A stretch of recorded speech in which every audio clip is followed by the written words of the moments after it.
MBS Radio se une a Himalaya. Todo el contenido de MBS Radio lo encuentras en la aplicación gratuita de Himalaya. No habíamos tenido una situación tan lamentable en el empleo desde el 2008, cuando la crisis global. Pedro Tello, me da muchísimo gusto saludarte. ¿Cómo estás? Muy buenos días. Luis, qué gusto saludarte a ti y a quienes siguen este espacio noticioso.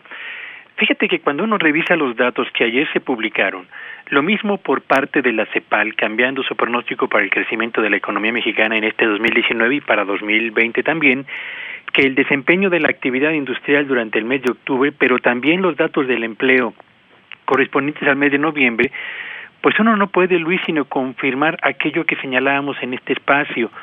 2019 era y va a ser un año perdido en materia estrictamente económica para nuestro país, y por otro lado, la realidad, esa testaruda realidad siempre termina por imponer sus condiciones frente al discurso de quienes se empeñan en tratar de ocultar las verdaderas tendencias que dominan el desempeño de los signos vitales de la economía. Vamos por partes. Primero, la CEPAL, que siempre se ha caracterizado por ser muy prudente en la revisión de sus pronósticos y las estimaciones de lo que habrá de ser el comportamiento de las economías de América Latina y el Caribe, ayer liberó su más reciente análisis sobre el comportamiento de la economía de la región y llevó a 0% el crecimiento estimado para México en 2019 y a 1.3% el avance de nuestra economía para el 2020.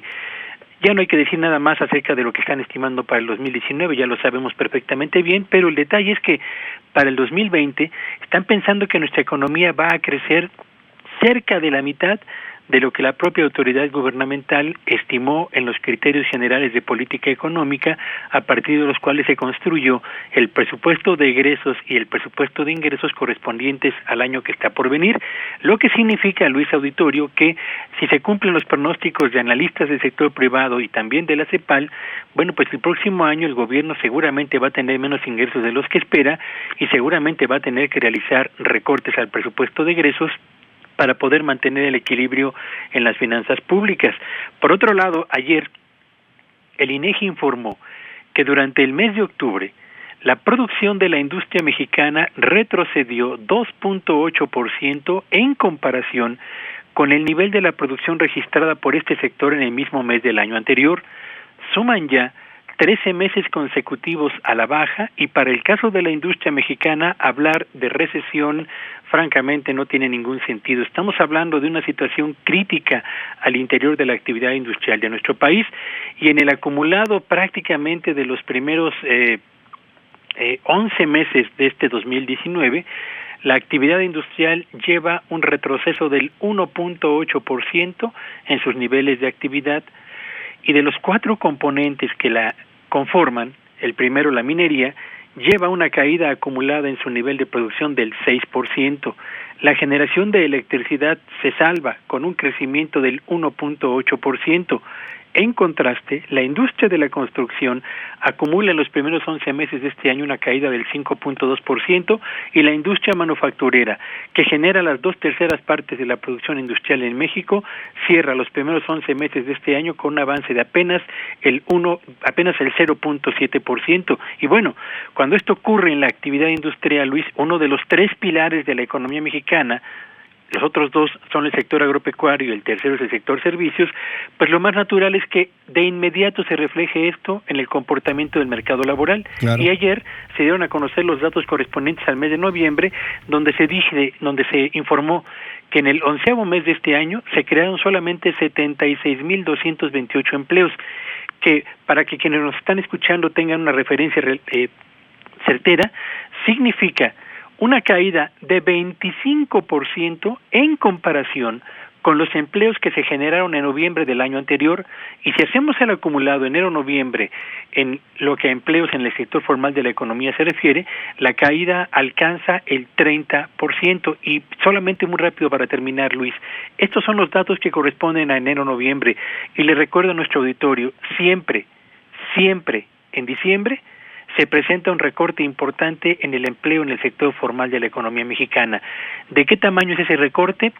El año pasado superó los 236,000 puestos de trabajo. Habitualmente son cerca de 120,000 puestos de trabajo. Así que vamos a cerrar 2019 con una economía estancada y con un mercado laboral francamente raquítico por cuanto a la generación de oportunidades de trabajo se refiere, Luis. Pedro, bueno, ahí están los datos. Estoy viendo en estos momentos una gráfica de El Financiero, se publica ahí en el Financiero, y creo que es una gráfica justamente sobre el dato que nos das de actividad industrial, que nos marca pues una caída significativa. Septiembre de 2018, pues estoy viendo un punto de positivo, 1.9, casi 2, era el tema de la variación porcentual anual de la actividad industrial, y de ahí, como montaña rusa, Pedro, o sea, para abajo, o sea, a partir de ahí, pues lo hemos mantenido significativamente a la baja, 13 meses con contracciones permanentes. Cito el tema de la construcción, del cual hemos hablado una y otra vez. Ya ahorita estamos registrando, si no me equivoco, 8.9 de caída anual, Pedro, y pues esto también te genera una pérdida significativa. Nos dices, diciembre siempre hay recortes, siempre hay caídas, pues, en los datos de empleo. El año pasado fue 230,000, antes pues hablamos como de 120 y tantos mil. ¿Cuál crees que pudiera llegar a ser el cálculo? Hay que esperar, obviamente, pero pues ante estos datos no se aprecia un número pues nada halagüeño para cuando lo tengamos, Pedro. Yo francamente tengo la impresión de que vamos a cerrar 2019 con una generación de empleos en todo el año que va a ser de los 450,000, 470,000 puestos de trabajo. Yo estoy esperando que en diciembre se presente un freno importante en la generación de empleos y, por supuesto, recortes de personal que siempre se presentan en ese mes por razones naturales que van a afectar francamente el mercado de trabajo. Pero, Luis, déjame decir rápidamente esto. A ver, ya lo sabemos, este año está francamente perdido. La pregunta es, ¿y en 2020 qué va a pasar? Y les recuerdo a quienes nos están escuchando lo siguiente. Va a salir a partir de enero próximo la primera generación de jóvenes construyendo el futuro. Si son correctos los datos que ha dado el presidente de la República, en el sentido de que en este 2019 920,000 jóvenes reciben una beca mientras se capacitan en empresas, la pregunta es, ¿esas empresas donde hoy se están capacitando con sueldos que está pagando la autoridad, con cargo al bolsillo de los contribuyentes, por supuesto, van a ser empresas con capacidad para retener a esos jóvenes a partir del año próximo? Cuando sean ellas las que, si están interesados en retenerlos, tendrán que cubrir las remuneraciones de esos jóvenes? Y la respuesta es, temo que no en más de la mitad de los casos. Así que tendremos un 2020, Luis Auditorio, con los jóvenes que por primera vez van a buscar trabajo, más aquellos que terminan su primer año de formación y especialización, y en ambos casos va a haber muy pocas oportunidades de empleo y una gran cantidad de personas en busca de un puesto de trabajo. Te aprecio la información, Pedro, y bueno, pues vamos a estar ahí muy atentos de estos temas. Te mandamos un gran abrazo y bueno, este punto con el que cierras y tocas, el de los jóvenes construyendo el futuro, pues vamos a ver, ¿no? A ver qué tal resultó el programa, a ver cuántas empresas realmente se quedan o no después de este año de beca del gobierno de la República.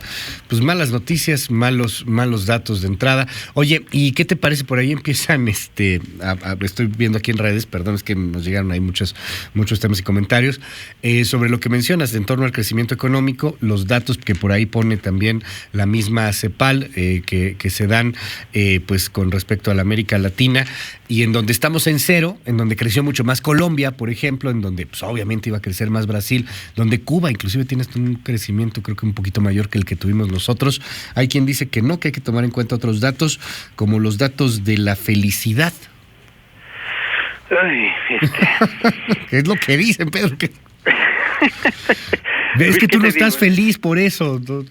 La verdad es que la felicidad es el resultado finalmente de la atención de las necesidades básicas en el seno familiar y, por supuesto, a título personal.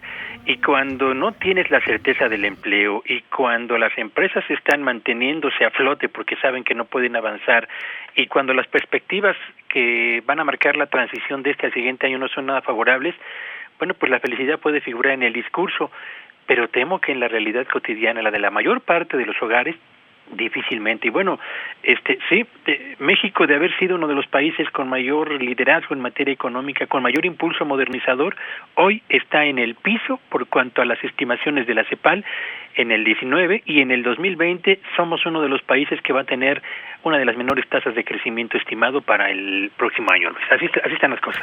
Gracias, Pedro. Te mando un fuerte abrazo. Te seguimos en tus redes. ¿Cuáles son? Me encuentro en @Petello Villagrán. Feliz viernes para todos.